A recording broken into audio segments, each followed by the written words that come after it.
Bismillahirrahmanirrahim. Assalamu alaikum. Welcome you all to 24 Zone. My name is Usama Rashid. Government ने बिल्लाहिर corona virus के lockdown में नरमी का ऐलान कर दिया. As I am recording this video 9 मई 2020. अच्छा, अब इस पे अपोजिशन ने बहुत एहतजाज रिकॉर्ड कराया अपना कि ऑब्वियसली अब आम आदमी भी अगर सोचे कि देखो अब हाँ वाकई वायरस आया हुआ है, तो इस सूरत हाल में गवर्नमेंट ने नरमी का ऐलान क्यों किया, एक आम आदमी के जहन में भी ये सवाल आता है. तो इसलिए ये वीडियो बनाना बहुत ज़रूरी था. और काफ़ी दिनों से भी न्यूज़ में चल रहा था कि 9 मई कुछ फ़ैसला होने जा रहा है, तो बिल्लाहिर फ़ैसला हो गया. तो यहाँ पर आम आदमी के लिए दो सवाल उठते हैं. पहला सवाल तो सिंपल ये कि गवर्नमेंट ने नरमी का ऐलान क्यों किया. इज़ दिस राइट और रॉन्ग? पहला सवाल तो बेसिकली ये है.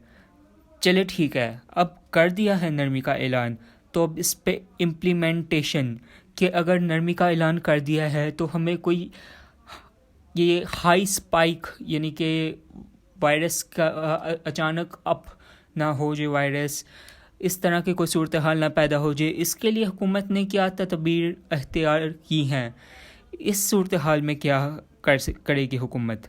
तो ये दो सवाल हैं, तो इसको डिस्कस करेंगे. तो चलते हैं पहले सवाल की तरफ.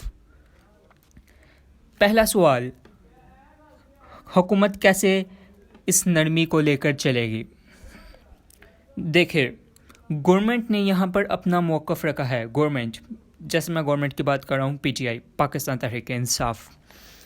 अच्छा, PTI ने अपना मौक़िफ़ रखा है कि पाकिस्तान के जैसे मुख्तलिफ़ अज़ला हैं, उनमें हर अज़ला में वायरस के केसेस की तादाद मुख्तलिफ़ है.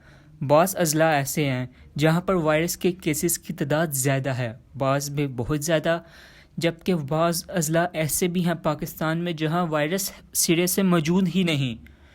तो गवर्नमेंट का यहाँ पर एक सिंपल डिसीजन है कि जिन अज़ला में कोरोना वायरस के केसेस की तादाद ज़्यादा है वहाँ सख्ती बरकरार रहेगी, लेकिन जहाँ पर गुंजाइश हुकूमत को नज़र आएगी वहाँ पर कारोबारी सरगर्मियाँ ओपन होंगी.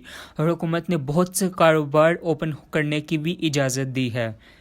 अब जैसे कि मिसाल ले लें, लाहौर एक अज़ला है और यहाँ पर वायरस के केसेस की तादाद ज़्यादा है, तो यहाँ पर आपको सख्ती देखने को नज़र आएगी. यहाँ पर फ़ौज, रेंजर्स और दूसरे भी अदारे मिलकर काम करेंगे और ताकि यहाँ पर कोई हाई वायरस फैल ना जाए लोगों में. अच्छा, अब चलते हैं दूसरे सवाल की तरफ. दूसरा सवाल बहुत ये रीज़न क्या है इसकी. तो वो देखिए, इसकी बेसिकली 3 रीज़न्स हैं, 3 मेजर रीज़न्स कि क्यों हुकूमत ने नरमी करने के लिए कहा. तो मैं आपको स्टेप बाय स्टेप बताता हूँ.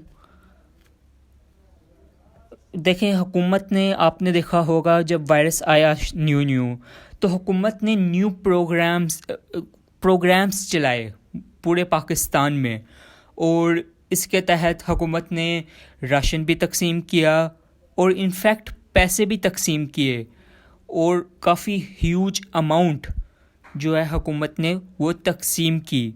और इसमें हमें थोड़ा स्कैंडल भी नज़र आए, लेकिन ओवरऑल एक शफाफियत के साथ हुकूमत ने ये काम किया और काफ़ी बड़ा प्रोग्राम चलाया.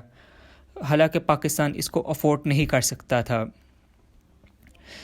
तो ये बहुत बड़ी वजह थी कि हुकूमत ने एक दफ़ा तो अवाम को रिलीफ दे दिया, लेकिन अब अवाम जो घरों में बंद हैं, अब वो ज़ाहिर बात है, राशन ख़त्म होगा, पैसे ख़त्म होंगे, वो दोबारा मांगेंगे. अब हुकूमत के पास एक दफ़ा तो दे दिया, अब दोबारा देने के लिए पैसे नहीं हैं. पैसे अगर वो देंगे तो फिर उन्हें IMF से मज़ीद बेल आउट पैकेजेस लेने पड़ेंगे, مزید قرض لینا پڑے گا. ڈیپٹ سمپل ہی بات ہے, اب جتنی ریلیف دیں گے عوام کو اب اتنا ہی آپ کو قرض بھی لینا پڑے گا پیچھے سے. تو اس صورتحال میں حکومت نے سمپل یہ تدابیر اختیار کی ہے کہ اس صورتحال میں تھوڑی نرمی اختیار کی جائے تاکہ لوگ اپنے کاروبار کھولیں اور لمیٹڈ وقت کے لیے, اور اس صورتحال سے, اس نازک صورتحال سے نکلا جا سکے. دوسری صورتحال, دوسری ریزن دیکھیں, عید الفطر کی آمد ہے. ہر کوئی شاپنگ کرنا چاہتا ہے, چاہے بچہ ہو چاہے بڑا ہو, کوئی کپڑے خریدنا چاہتا ہے, کوئی مطلب مختلف. عید الفطر میں کافی زیادہ شاپنگ ہوتی ہے, ایز یو نو رش بہت ہوتا ہے بازاروں میں. دکانداروں کو بھی امید ہوتی ہے کہ بھائی عید آ رہی ہے تو اس میں کمائی ہوگی ہماری. تو یہاں پر حکومت نے عید الفطر میں اب صرف 2 ہفتے باقی رہ چکے ہیں, تو ایک یہ بھی بہت بڑی ریزن تھی. اور تیسری ریزن, اس ریزن سے میں کہوں گا حکومت کو کافی حوصلہ بھی ملا, اور انفیکٹ عمران خان نے خود 2 دفعہ بھی کہا کہ ہمارے ملک میں کرونا وائرس کی وہ صورتحال نہیں ہے جو ویسٹرن کنٹریز میں ہے. ہر 10 لاکھ میں سے صرف 2 لوگ اس وائرس میں مبتلا ہے پاکستان کے اندر, جو کہ ایک نسبتاً ایک تسلی والی صورتحال ہے. اگر ہم ویسٹرن کنٹریز کی بات کریں, اٹلی کی ایگزامپل آپ کے سامنے ہے, یو ایس اے کی ایگزامپل آپ کے سامنے ہے, thousands of peoples died there. تو یہ صورتحال حکومت کے لیے تھوڑی تسلی بخش ہے, بلکہ کافی تسلی بخش ہے کہ ہماری صورتحال ویسٹرن کنٹریز یا پھر امریکہ جیسی نہیں ہے ہوئی. اور ہمارے اس پورے ریجن میں یہ جو اگر ہم بات کریں پاکستان, انڈیا, یہاں پر صورتحال دوسرے ملکوں سے کافی بہتر ہے. تو یہ بھی ایک بہت بڑی ریزن ہے کہ حکومت نے عوام کو یہ ریلیف دیا. سو ہوپ میں آپ کو ریزنز کے ساتھ یہ چیز بتا سکا ہوں. اللہ حافظ.